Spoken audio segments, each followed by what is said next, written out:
नमस्कार. मनस्पर्शमध्ये तुमचं स्वागत. तुम्हाला कधीतरी नक्कीच असं वाटलं असेल की एखादी गोष्ट तुम्हाला मनापासून करायची आहे, पण फक्त लोक काय म्हणतील या एका विचारामुळे तुम्ही ती मागे सोडून दिली. मग तो एखादा नवीन व्यवसाय असो, एखादा छंद असो किंवा तुमच्या मनातील एखादा निर्णय. आपण स्वतःच्या आनंदापेक्षा इतरांच्या प्रतिक्रियेला जास्त महत्त्व देतो. पण तुम्हाला माहीत आहे का, ही भीती तुमची प्रगती थांबवणारी सर्वात मोठी भिंत आहे. आज आपण याच भिंतीला कसं पाडायचं याबद्दल अतिशय साध्या भाषेत चर्चा करणार आहोत. हा व्हिडिओ शेवटपर्यंत पहा, कारण शेवटचा मुद्दा तुमची विचार करण्याची पद्धत पूर्णपणे बदलून टाकेल. मानसशास्त्र सांगतं की माणसाला सोशल रिजेक्शनची म्हणजेच समाजाने आपल्याला नाकारण्याची भीती उपजत असते. पण आजच्या काळात ही भीती आपल्याला प्रगती करण्यापासून रोखत आहे. एका साध्या प्रश्नाचं उत्तर द्या. ज्या लोकांच्या विचारामुळे तुम्ही आज थांबला आहात, ते लोक तुमच्या आयुष्यातील कठीण काळात तुमच्यासोबत असणार आहेत का? बहुतेकदा याचं उत्तर नाही असतं. मग ज्यांच्याकडे तुमच्या भविष्याची जबाबदारी नाही, त्यांना तुमच्या वर्तमानाचा निर्णय घेण्याचा अधिकार आपण का देतो? लोक काय म्हणतात यापेक्षा आपण स्वतःबद्दल काय विचार करतो हे जास्त महत्त्वाचं आहे. लक्षात ठेवा, तुम्ही काहीही केलं तरी लोक बोलणारच आहे. तुम्ही यशस्वी झालात तर लोक म्हणतील नशीब चांगलं होतं, आणि अपयशी झालात तर म्हणतील आम्हाला आधीच माहिती होतं. पटतंय ना तुम्हालाही? चला मग या भीतीतून बाहेर पडण्यासाठी 3 सोप्या स्टेप्स सांगते. सर्वात पहिली गोष्ट म्हणजे स्पॉटलाइट इफेक्ट समजून घ्या. म्हणजे काय?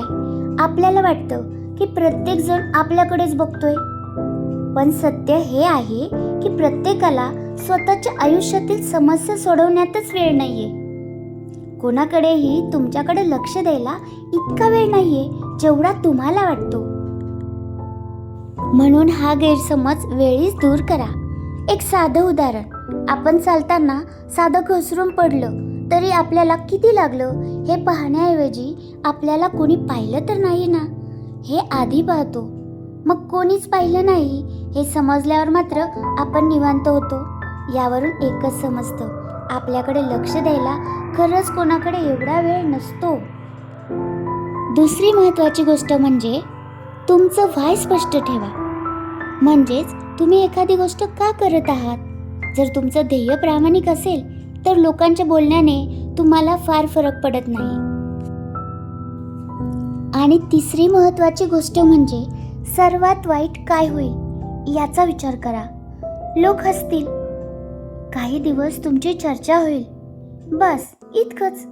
यापेक्षा जास्त काहीही बिघडणार नाही. पण जर तुम्ही प्रयत्नच केला नाही तर आयुष्यभर मी केलं असतं हे दुःख जास्त मोठं असेल.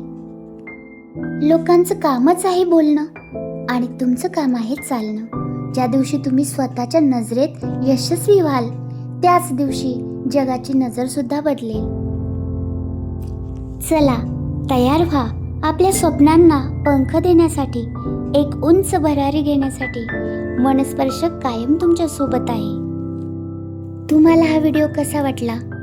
तुमच्या आयुष्यातही कधी लोक काय म्हणतील या विचारांमुळे तुम्ही एखादी संधी गमावली आहे का? कमेंटमध्ये नक्की सांगा. मी तुमच्या प्रत्येक कमेंट वाचणार आहे. व्हिडिओ आवडला असेल तर लाईक करा आणि अशाच मानवी मनाला स्पर्श करणाऱ्या विचारांसाठी मनस्पर्शला सबस्क्राईब करा. भेटूया पुढच्या अशाच एका मनाला स्पर्श करणाऱ्या विषयासह. तोपर्यंत स्वतःवर विश्वास ठेवा. स्वतःचे स्वप्न पूर्ण करण्यासाठी स्वतःची साथ द्या. ठामपणे उभे राहा.